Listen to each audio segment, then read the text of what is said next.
Ate, samahan niyo naman ako dahil magmumukbang tayo ng malamang Jayco. Ito na naman tayo sa mga nananalig dyan ng God will always provide. O, di ba? Kaya tayo nadjudge eh. Di ba? May nagpa-eyelash na sa'yo kagabi. O, anong ginawa mo? Malamang bumili ka ng Jayco. Ano reklamo? Ikaw din kakain yan. Ay, sobrang daming tao kanina bakla. Aga-aga na yung tao, di ba? Ginamit natin ng cheat yan. Alam mo ba yun? Hindi mo alam yun. Ate, sabihin mo nga, ano bang mas gusto nyo? Yung nagbo-voice over ako, yung nakita nyo ako nagsasalita ng ganito. Siyempre, wala kang pipiliin doon. OA ka. Sa mga nagtataka nga pala, ate, kung bakit daw ganito ako magsalita. Ate, normal to. Kung hindi ako ganito sa'yo, ibig sabihin tayo close. Alam na mga kaibigan ko sa housekeeping. Kulang pa nga to eh. Maingay ako. Si Baklan, daming sinasabi oh.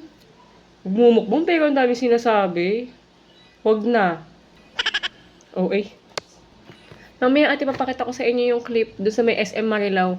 Sobrang dami talagang tao at nako, blockbuster te.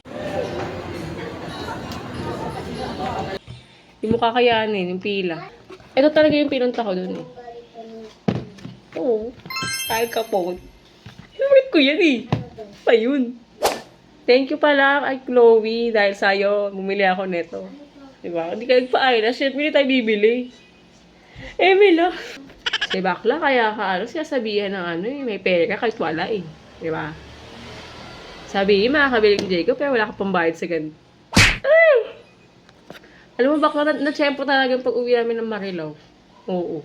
Nagpa-eyelash si Chloe. Oo. Yan tuloy. Bumili tayong Jayco.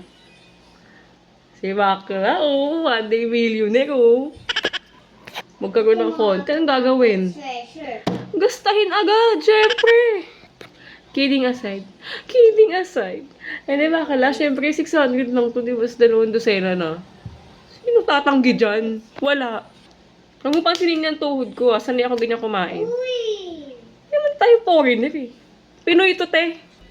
Ito pala isa pang dosena ate. Nabawasan na siyang 2 kasi yung mga anak ko. Una na kumain kanina. Kaya ako nag-lunch muna ako para bakla kung ako sa'yo, pumipila ka na din. Diba? Sarap yan. Hindi ka mauubos, syempre. Baka pag inubos kayo na isang upuan, ate, magkaroon ako ng diabetes. Oh, gusto mo yun? Wag! Ano kaya una kong titikman dyan? Ay, titikman! Sige na nga, ate. Ito na lang Al Capone. Gusto mo yung mga mani-mani. Oh, first bite. Mami. Mm. Mami, may Sarap.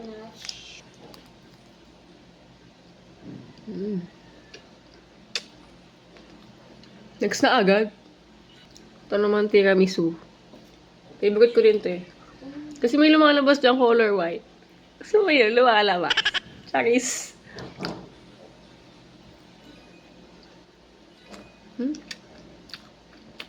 Sarap.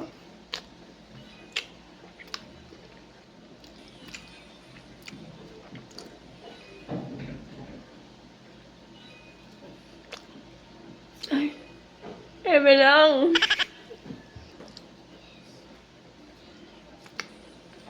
Sarap ate. Ate, balikan ko tong Al Capone kasi sarap talaga niya. Next naman ate, itong Oreo. Favorite ko rin to. To, Oreo Logi. Wow! Bako na, busog na ako. Sarap talaga nito. Bako na, busog na ako. Mamaya naman ulit. Ate, mag-comment naman kayo kung ano yung gusto nyo i-vlog ko. Diba? Kasi ate, malamang, mananawa na lang kayo araw-araw sa ginagawa ko. Maglinis, maghatid, magluto. Charis! Huwag naman yung mahirap ate Yung kaya ko lang. Baka mamaya i-request nyo tulon ako sa building. Hindi ko kaya yun. Ate, bago ko nga pala i-end tong video, gusto ko lang pala mag-shout out. Doon sa mga kaibigan ko dyan sa Libis Espina, yung mga bet. Gusto mo yon? Shout out. Charis! Nahiya naman ako. Pinapanood niyo pala ako. Ba yun? Pinapil ko tuloy yung pagiging vlogger ko. Hindi, thank you sa mga nanonood ate. Pati yung mga bata din sa Libis. Tuwan-tuwa sabi, hi ate, vlogger. Ala! Hindi mo kaya. Feeling ko tuloy sikat na ako. What? Uy, ako lang to. Sige na ate, tama na yung chismis. May gagawin ka pa ate, ano? O siya, babay na.